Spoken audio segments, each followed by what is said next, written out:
Hello बच्चों, welcome to Adishree publication. मैं हूं आपकी साइंस एजुकेटर ख्याति और आज हम स्टार्ट करेंगे अपने चैप्टर 1 के साथ science.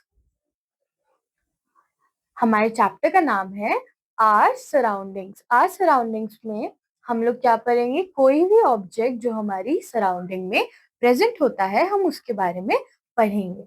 Curricular goals: identify and describe different places in our surroundings. तो हमारी फर्स्ट चीज क्या है? हम डिस्क्राइब करेंगे, यानी हम बताएंगे जो भी हमारी सराउंडिंग में अलग अलग चीजें होती है उनके बारे में। आप भी अपने अराउंड देखिए बच्चों, और देखिए क्या क्या चीजें हैं और उनका क्या क्या नाम होता है। फिर recognise and name various objects. अब हमें अलग अलग ऑब्जेक्ट्स जैसे टेबल, चेयर, आपके अराउंड जो भी है, बुक्स, उनका नाम, उनका क्या काम होता है आपकी सराउंडिंग में, ये भी आपको पता होना चाहिए। Develop appreciation for natural environment. अब नेचुरल एनवायरनमेंट क्या होता है बच्चों? नेचुरल एनवायरनमेंट यानी हमारे आसपास जो भी पेड़ पौधे ये सब है ना, उनके बारे में हम लोग पढ़ेंगे। ठीक है। फिर हमारे कॉन्सेप्ट ओवरव्यू में क्या है? अब हमारा कॉन्सेप्ट ओवरव्यू में हमारे पास आएगा living things, non living things और आर रिस्पॉन्सिबिलिटी। लिविंग थिंग्स क्या होती हैं बच्चों? लिविंग थिंग्स कोई भी वो ऑब्जेक्ट होता है जिसके अंदर लाइफ होती है। आपके आसपास क्या ऑब्जेक्ट है बच्चों जिनमें लाइफ होती है? सोचिए। और नॉन लिविंग थिंग्स, ऐसे कौन से ऑब्जेक्ट्स हैं जिनमें लाइफ नहीं है? इनके बारे में हम अभी आपके चैप्टर में भी पढ़ेंगे। इतने आप सोचिए, आगे हम इसके बारे में पढ़ते हैं। और आर रिस्पॉन्सिबिलिटी, सबसे जरूरी बात, अगर कोई भी चीज हमारी सराउंडिंग में है तो उसके लिए हमारी क्या रिस्पॉन्सिबिलिटी रहेगी? हमें उसको क्या, कैसे उसका ध्यान रखना है, कैसे हमें उसको संभाल के रखना है, ये भी हमें पता होना चाहिए। We live in a wonderful world. We see many things around us. All these things are different from each other. हम लोग जहाँ पे भी रहते हैं हमारे आसपास बहुत सारी चीजें होती हैं बच्चों। आपके भी आसपास कई चीजें होंगी, और आपकी सराउंडिंग में जो भी चीज है उनके डिफरेंट डिफरेंट नाम हैं और वो एक दूसरे से भी बहुत डिफरेंट होती है। तो आपको पता चलेगा कि कैसे ये डिफरेंट चीजें डिफरेंट फंक्शंस परफॉर्म करती हैं। अब our surrounding is made of many things. ये हमारी चैप्टर की फर्स्ट डेफिनेशन होनी चाहिए। सराउंडिंग, हमें पता होना चाहिए सराउंडिंग क्या होती है। सराउंडिंग यानी आपके आसपास जो भी है वो आपकी सराउंडिंग हो जाती है बच्चों। जैसे अभी आप एक रूम में बैठे हैं तो रूम आपकी सराउंडिंग है। ठीक है। फिर these things are living and non living. अब आपके आसपास अगर आप क्लासरूम में होते हैं तो लिविंग थिंग्स में क्या होता है? टीचर, आपके फ्रेंड्स, ये सब क्या है? लिविंग थिंग्स है। नॉन लिविंग थिंग्स में क्या होते हैं? बुक्स, पेंसिल, इरेजर, आपका फोन, ये सब आपकी नॉन लिविंग थिंग्स है। तो नॉन लिविंग थिंग्स के बारे में भी आपको पता होना चाहिए। ठीक है। अब हम उनकी डेफिनेशन के साथ स्टार्ट करेंगे और हम ये देखेंगे कि क्या क्या फीचर्स होते हैं जो एक थिंग को लिविंग और नॉन लिविंग बनाते हैं। यहाँ हमारे पास तीन बेसिक फीचर्स हैं जिससे हम आइडेंटिफाई कर सकते हैं कि कोई चीज लिविंग है या कोई चीज नॉन लिविंग है। फर्स्ट फर्स्ट हमारे पास क्या है? Need food, air and water. अब बच्चों बताओ, अगर आपके पास कोई प्लांट भी रखा है तो उसको पानी चाहिए, हवा चाहिए, और उसे एयर चाहिए, ब्रीथ सॉरी फूड चाहिए। ठीक है। तो हमारे प्लांट्स और एनिमल्स सबको एयर, वाटर एंड फूड तो चाहिए ही होता है।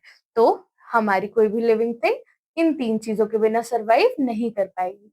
Secondly, move and grow. अब बच्चों, आप भी अगर लिविंग थिंग कोई भी होती है वो या तो मूव करेगी, ग्रोथ शो करेगी। ठीक है। मूवमेंट का मतलब जैसे अगर एक जगह से आपको दूसरी जगह जाना है तो आप मूव करते हो। ग्रोथ का मतलब, अब आप जब छोटे थे तो आपकी हाइट छोटी थी, जैसे जैसे आप बड़े हो रहे हो आपकी हाइट भी बढ़ रही है, वेट भी बढ़ रहा है, यानी ये आप ग्रोथ शो कर रहे हो। Breathe and die after some time. कोई भी जो लिविंग थिंग होती है वो ब्रीथ करती है यानी सांस लेती है। हम लोग क्या कौन सी एयर इनहेल करते हैं बच्चों? ऑक्सीजन। ठीक है। ऑक्सीजन वो एयर होती है जो हम इनहेल करते हैं, और जब हम एक्सहेल करते हैं तो हमारी जो गैस जाती है वो होती है कार्बन डाइऑक्साइड। ठीक है। फिर हमारे कुछ एग्जाम्पल्स अब हम देख लेते हैं कि एग्जाम्पल्स क्या होते हैं लिविंग थिंग्स के। ठीक है। फर्स्ट एग्जाम्पल में यहाँ पे क्या है? एक बॉय और एक गर्ल। ठीक है। तो ये हमारी फर्स्ट लिविंग थिंग हो गई। अब ये क्या है? एक प्यारा सा रैबिट। रैबिट भी हमारा लिविंग होता है, वो एक एनिमल होता है, ठीक है। फिर हमारी ट्री, यहाँ पे एक मैंगो ट्री दी हुई है आपको। ये मैंगो ट्री से हमारे को बहुत सारे अच्छे अच्छे मैंगोज मिलते हैं। फिर हमारे पास बटरफ्लाईज, आप अपने आसपास या फ्लावर्स के अराउंड हम देखते हैं ना, बटरफ्लाईज होती हैं कलरफुल, तो ये वही कलरफुल बटरफ्लाई है। फिर एक मदर और एक चाइल्ड है ना, ये भी लिविंग थिंग। और बर्ड्स, आपके आसपास अगर आप अपनी विंडो से बाहर देखेंगे तो आपको आसमान में क्या दिखती है, बर्ड्स दिखती हैं बच्चों। चलिए आगे चले। अब हमारी फर्स्ट चीज जो हमने पढ़ी थी वो तो लिविंग थिंग्स थी। अब लिविंग थिंग्स के ऑपोजिट क्या होती है, हमारी नॉन लिविंग थिंग्स। जैसे इनको खाना नहीं चाहिए होता है, they do not need food. फिर इनको एयर या वाटर कुछ भी नहीं चाहिए होता है, ये जैसी है वैसी ही रहती है। जैसे आपके आसपास कोई चेयर है तो उसको क्या पानी की जरूरत होती है बच्चों, नहीं ना। ऐसे do not grow and move. अब देखो ये जैसे टेबल हमारे पास है, अब ये इसका साइज बड़ा तो नहीं हो रहा है ना, ये अपने आप कहीं और चली जाएगी, यानी ये ग्रो भी नहीं करती है। फिर डू नॉट ब्रीथ, यानी ये लोग सांस नहीं लेते हैं, इसमें से ये इनहेल और एक्सहेल नहीं करते हैं, ये जैसे हैं ये वैसे ही रहते हैं। अब देखिए सबसे पहला एग्जाम्पल क्या है यहाँ पर, एक टीवी। एक टीवी यहाँ पे हमारा एग्जाम्पल में है। फिर एक प्यारा सा टेडी बेयर। फिर आपकी बुक्स, एक वुडन स्टिक, रॉक, चेयर। ये कुछ एग्जाम्पल्स हैं जो आपकी सराउंडिंग्स में आपको इजीली विजिबल होंगे। अब अपने आसपास देखिए और बताइए कि आपको क्या दिख रहा है। जैसे यहाँ पे मेरी सराउंडिंग में मुझे एक फैन दिख रहा है, एक फोन दिख रहा है, मेरे पीछे एक बोर्ड दिख रहा है, ये सब भी नॉन लिविंग होते हैं, ठीक है।